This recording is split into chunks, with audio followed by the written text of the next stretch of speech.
Fala aí pessoal, beleza? Como é que vocês estão? Iniciando mais um acompanhamento mensal, vamos falar sobre o IRDM. Pessoal, o cotista do IRDM não tem um mês de sossego, não tem um mês de sossego. Principalmente por causa dessa notícia que saiu aqui, deixa eu até mostrar para vocês.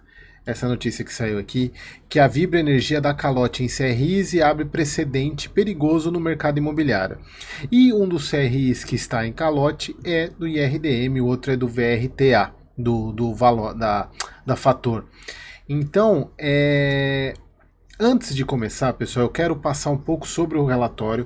Eu vou tentar passar o mais rápido aqui pelo relatório, porque não tem alguns pontos que são importantes no relatório, mas eu quero focar esse vídeo mais nessa questão, porque gerou um burburinho na segunda-feira, né? Eu não sei quando é que vocês estão vendo esse vídeo. Saiu um burburinho na segunda-feira, no dia 13, sobre essa situação, e eu quero deixar bem claro o que aconteceu e qual a minha opinião.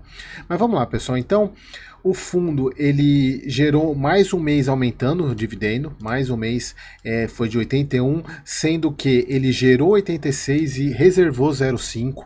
E isso é política da RDM desde o ano passado, que eles vêm fazendo isso exatamente para poder manter o dividendo pago em forma linear e também ter recurso para eventuais problemas que a gestão e nós cotistas, né, eu sou cotista do RDM, sabemos que pode vir a acontecer, que é a liquidação do XPPR, a venda do XPPR, os CRIs que estão inadimplentes com problemas, esse caso da Vibra que aconteceu, que entra no mais um caso de CRI. Então a gestão ela vem trabalhando muito bem em relação a isso. Então hoje o fundo está com 23 centavos de reserva, o que é uma reserva de praticamente, se a gente for pegar, praticamente 25% do rendimento que o fundo 20, 25%. Então eu não sei se eles têm alguma meta em referente a ter essa reserva, mas assim, mesmo reservando isso, eles ainda tiveram um rendimento maior do que o mês passado, principalmente por causa da questão do IPCA de fevereiro, que ainda está refletindo no resultado do fundo, que foi de 0,83. A gestão, como eles falam aqui, continua a estratégia de redução de fundo imobiliário, o que é muito bom mesmo. Por mais que a gente venha de um passado, quem é investidor antigo do IRDM vai concordar comigo. Um dos pontos que fez com que o IRDM se diferenciasse dos demais fundos de papel era essa porcentagem de fundo imobiliário que ele tinha. Então a gente também não pode querer jogar tudo que foi feito lá atrás por causa de problemas posteriores. Obviamente teve problemas, poderia ter resolvido isso antes, mas acabou que acumulou e aí tá com umas buchas na carteira que ele precisa levar, precisa resolver. E ele está fazendo isso aos poucos, isso é muito bacana, não tem nada de desespero, o fundo está reservando, está fazendo movimentações pontuais, teve essa redução de 670 mil de prejuízo em venda, mesmo assim o dividendo foi maior. Então eles estão fazendo, falando, pô, a gente está vindo com dividendo alto, vamos aproveitar agora para fazer essa venda, mesmo que a gente reduza um pouco a base de distribuição, mantemos ainda mais alto que o mês anterior e ainda fazemos essa operação. Por isso eu gostei bastante. A gente pode ver nitidamente aqui um centavo a mais, ainda reservando os 5 centavos. Aqui a carteira de ativos. Vamos direto para as movimentações, pessoal. Aqui eu deixei marcado o que ele fez de movimentação em fundo imobiliário. Ele vendeu direito de subscrição do Racaf, vendeu Tigar, a LZM e o Urca. Então aqui obviamente teve uma redução na parte de CRI, mas por causa do aumento de caixa, porque ele fez essas operações, na verdade não somente porque caso foi prejuízo, né, mas teve negociações de CRIs também. Ele teve compra e venda de CRIs aqui, teve algumas compras interessantes, né? IPCA mais 11, IPCA mais 9, então isso é bem bacana, porque ele aumenta a taxa de carrego, que é um dos objetivos do fundo, né? Que ele vem comprando, reciclando o portfólio, aumentando. Aqui pessoal, aqui a parte de perspectiva, nem vou passar direto sobre isso, porque a gente já viu tanto fundo, tanto perspectiva, que a gente não precisa mais ver isso. E aqui, pessoal, a parte de fundo imobiliário, que acho que é o que mais interessa desse ponto, eu tenho um Excel aqui, só para mostrar para vocês qual que foi, até para chegar nessa DRE aqui, ó, nesse 669 de prejuízo, só para vocês verem aqui, eu peguei o preço, deixa eu dar um zoom aqui, eu peguei as posições, a posição inicial, o preço médio inicial, o quanto que vendeu, o preço médio de venda e os resultados. Deu 662, pessoal. Assim, eu peguei, obviamente o Hassaf não tem preço de compra, porque ele é um direito de subscrição, então foi a única coisa que ele teve lucrinho aqui nesse R$1.000 de lucro, pouca coisa. Mas o grande prejuízo que ele teve foi no Urca, no RPR, porque ele tem preço médio de 101 e vendeu 86. Pessoal, acho que isso é muito legal, porque o fundo está aproveitando, como eu falei, está aproveitando essas situações de alto retorno com os CRIs e mesmo mantendo o dividendo acima do que, está aproveitando para dar uma limada nessas buchas que ele tem, embora o Urca eu não acredite seja uma bucha, mas dos high yield aí que ele tem, ele é um dos deles, né? Agora os outros também ele fez vendas, não tem muita explicação, assim, dessa listagem aqui talvez o Tigar seria o único que eu não me desfaria, mas faz parte da estratégia do fundo. Então, pessoal, essa aqui é a parte do IRDM em si. Eu preciso passar um pouco mais rápido, porque não teve muita coisa aqui, teve as operações, então as partes de venda, mas é aqui que eu quero falar. BR Distribuidora. O devedor da operação Vibra, antiga BR Distribuidora, entrou com pedido de arbitragem para resilição do contrato de aluguel atípico com sua sede. Com isso, o devedor divulgou que a partir de maio de 24 irá parar de pagar o aluguel. Ou seja, parar de pagar o aluguel, e desse modo os investidores do CRI contrataram um assessor legal que fez o pedido cautelar no âmbito do procedimento arbitral, solicitando que a Vibra continue com os pagamentos determinados no contrato atípico de locação. Até que esse processo de arbitragem seja encerrado, provavelmente a operação deve ficar inadimplente, sendo assim a operação for incluída nas listas de operações de reestruturação inadimplentes, que é essa aqui. Daqui a pouco eu falo sobre as outras aqui. Então, pessoal, o que aconteceu? Como vocês viram, eu mostrei essa notícia aqui, mas eu preparei uma apresentaçãozinha aqui para mostrar para vocês o que aconteceu e qual vai ser a minha opinião sobre isso. A Vibra, pessoal, que era a antiga BR Distribuidora, o que ela fez? Ela precisava de um edifício. Ela precisava de um prédio e não tinha nenhum no mercado. Pessoal, estou dando fazendo um storytelling aqui, mas só para vocês entenderem como é que funcionou essa estrutura. E como não existia nenhum edifício que fosse interessante para ela, o que ela fez? Bom, eu preciso de um prédio nessas configurações e eu não vou comprar o prédio, eu quero alugar um prédio. Então o que eu faço? Eu chego na incorporadora e falo, incorporadora, a Confidere, constrói um prédio desse jeito para mim, e eu vou te pagar o aluguel referente a a locação, mas eu quero que você construa esse prédio para mim. Então, essa é uma chamada locação tipo build to suit, ou seja, construir para usar. Então, isso é uma locação atípica. Por quê? Em contrapartida, a Confidere fala, beleza, eu vou construir o prédio para você, só que, como eu vou construir esse prédio especificamente para você, eu preciso de alguma garantia que você vai ficar, não vai sair daqui. Eu terminei de construir o prédio, você vai lá e não quer mais. Então, um contrato de aluguel de 18 anos, reajustado pelo IPCA, seria o que a Vibra, né? Não é Vibria, é Vibra, que na época era a BR Distribuidora, iria pagar para a Confidere. Então, na verdade, esse pagamento de aluguel seria meio que uma maneira de pagar a construção, tá? Mais ou menos isso. A questão é a seguinte.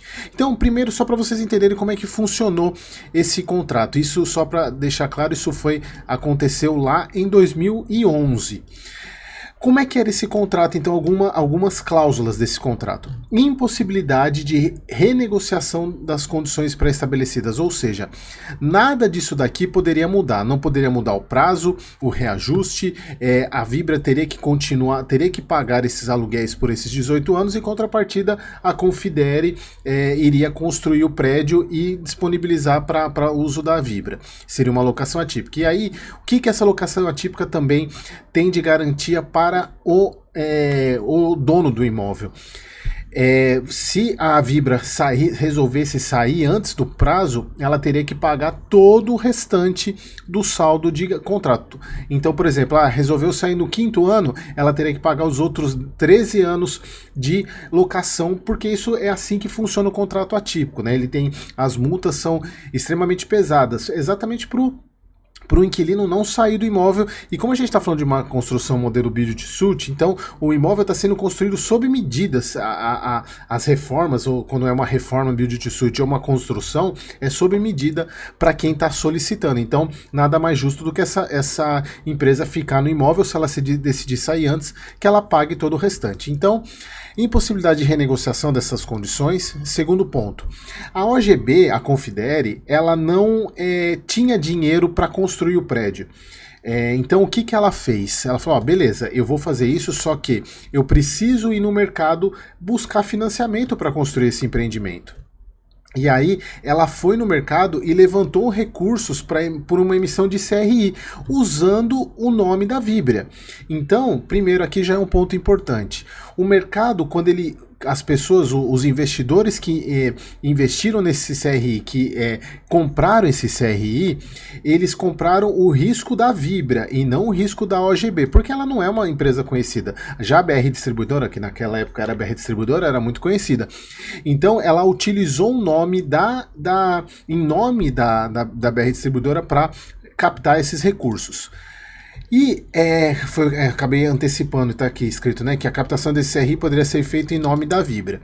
Aí que está um outro ponto importante. A garantia, ou seja, o lastro desse CRI, do pagamento desses CRIs, seria os créditos e direitos do contrato, ou seja, os aluguéis. Então, os aluguéis que a BR Distribuidora pagaria para a Confidere seriam a remuneração do CRI. E aí, a grande questão que se levantou por que não colocou como garantia o imóvel e colocou os aluguéis como a garantia, o lastro desse imóvel? Primeiro, a gente tem que pensar o seguinte, pessoal, a alienação fiduciária, ela é a garantia mais segura que a gente tem no mercado. Depois a gente tem a cessão fiduciária, que é nesse caso, e depois o fundo de garantia.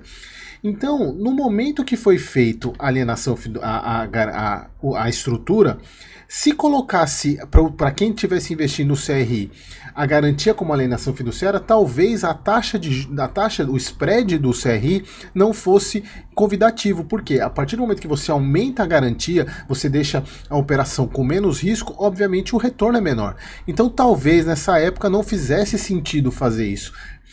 Mais tarde, mais para frente eu vou falar mais sobre isso. Então a garantia desse contrato o lastro desses pagamentos do CRI era próprio fluxo de aluguel.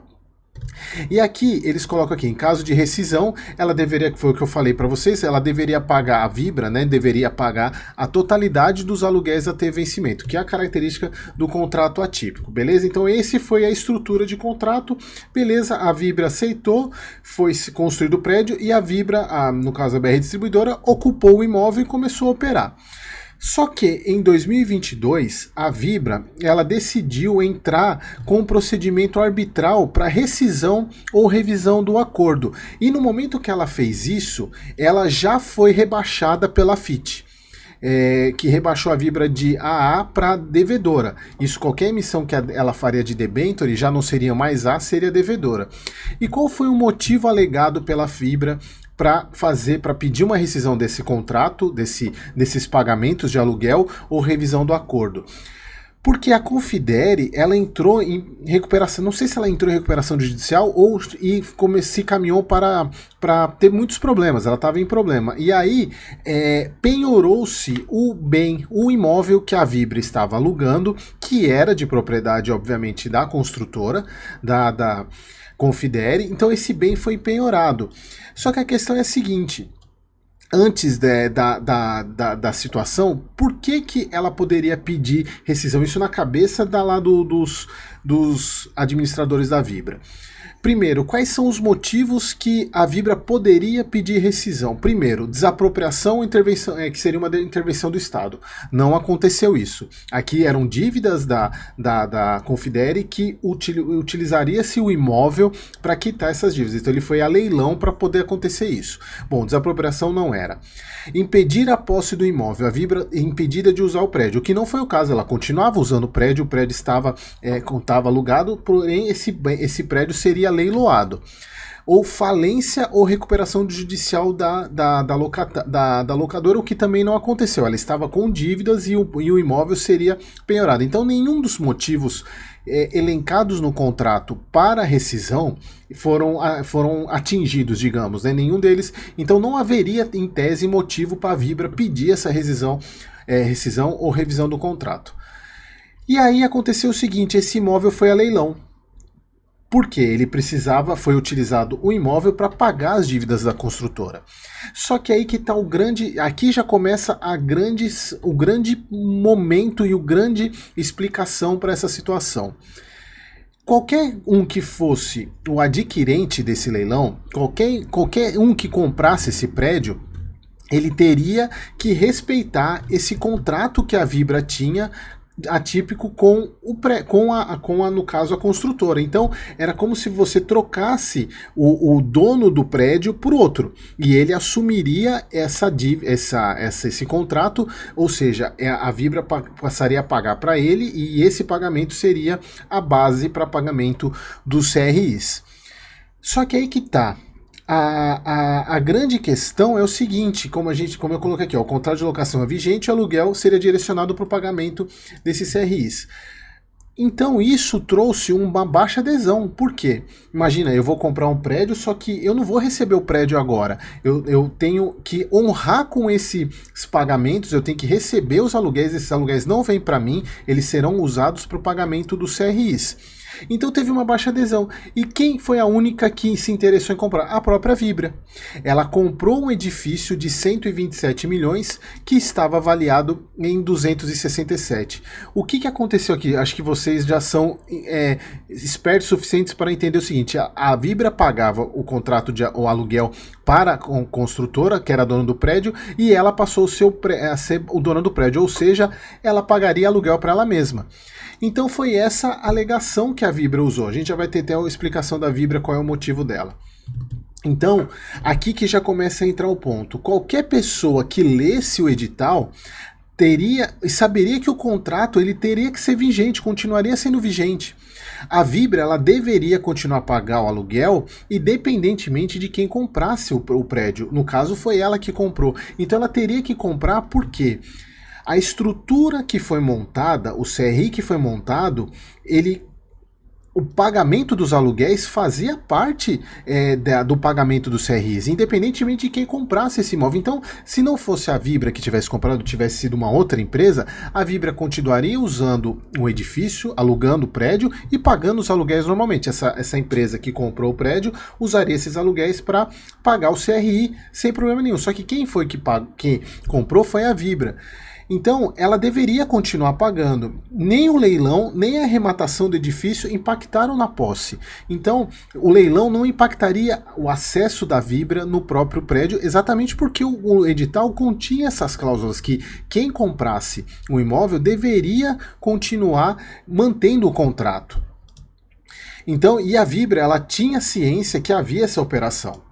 Só que aí ela decidiu parar de pagar. Em vez de ela tentar fazer alguma negociação, ela simplesmente parou de pagar agora esse ano. Ela simplesmente parou de pagar, alegando o seguinte: aqui tem o texto que ela publicou como sendo o motivo do cancelamento, de parar o pagamento.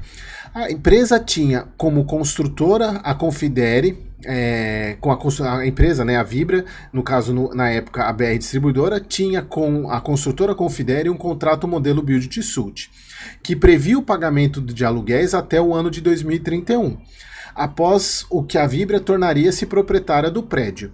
O contrato deixava explícito que a Confidere não poderia deixar o prédio fosse alvo de penhoras judiciais. A construtora descumpriu o acordo e a Vibra teve que arrematar o prédio em leilão judicial. Como ela é boazinha, né?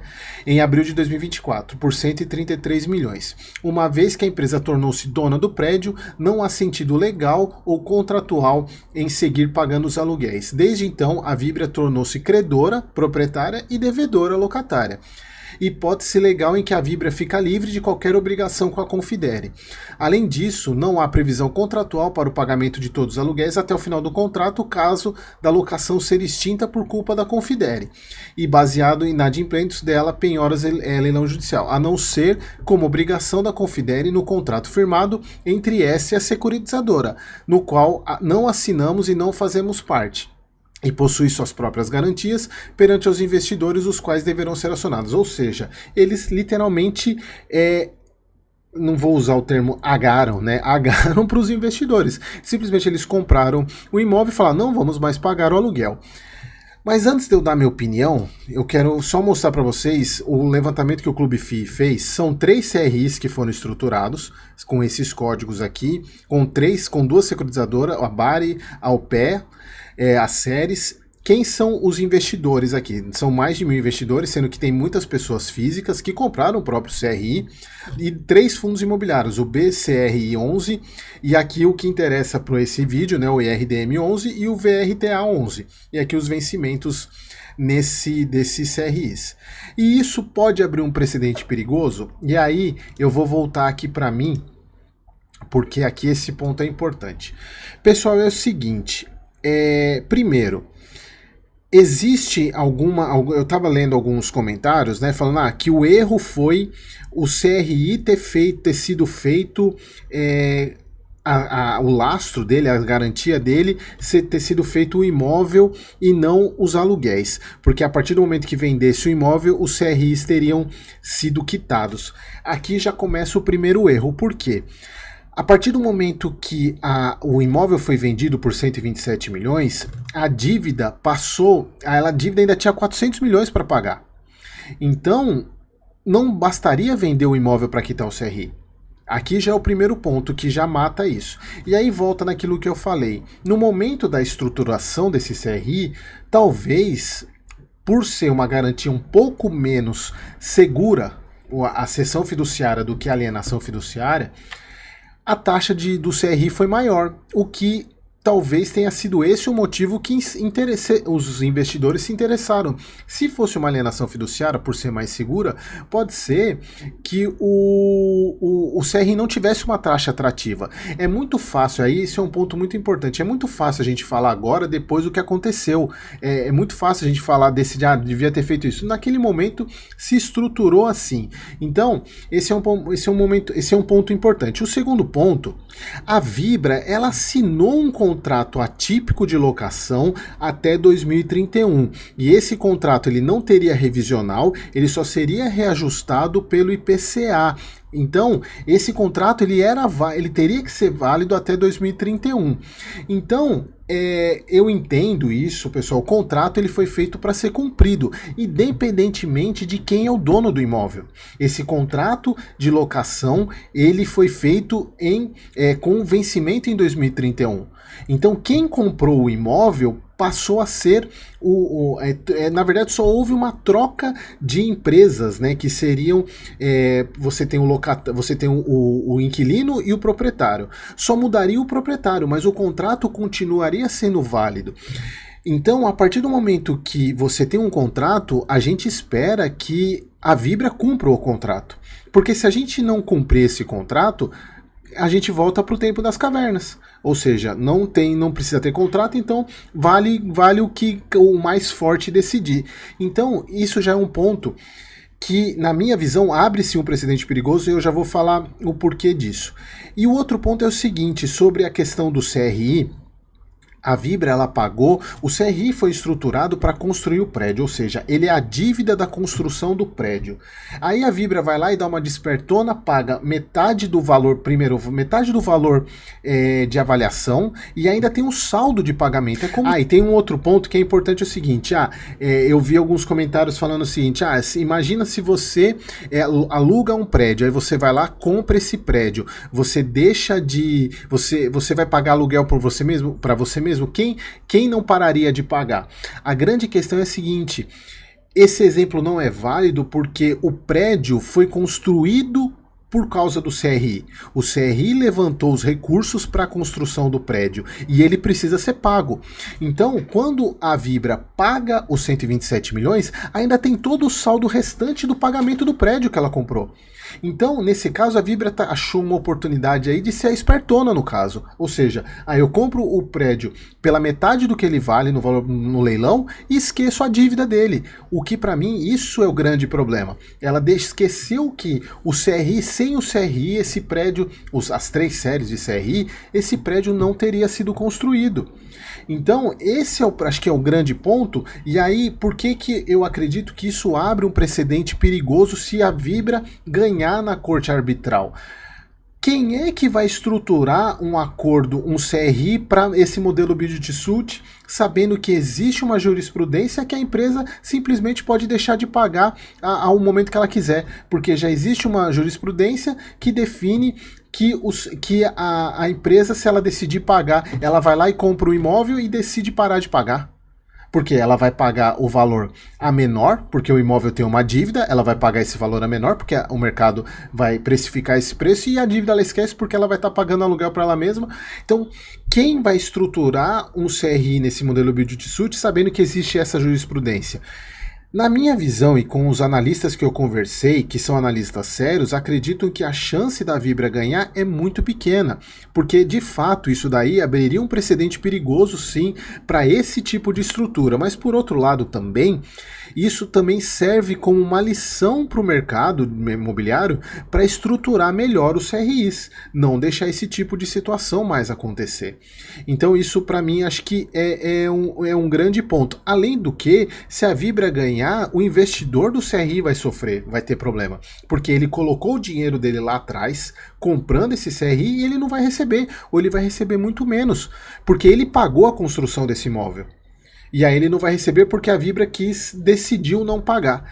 Então, pessoal, a Vibra, nesse caso, para mim, ela está sendo amadora e acho que eu não posso dizer criminosa, mas ela está tomando uma atitude muito séria e que o mercado precisa punir essa empresa de alguma maneira, porque isso não se pode fazer, porque ela tem um contrato e ela precisa cumprir esse contrato. Bom, e fechando esse vídeo aqui, para o investidor do RDM é esperar para ver como é que vai ser a decisão. O PL do IRDM é baixo, né? Acho que é 1 e pouco por cento, né?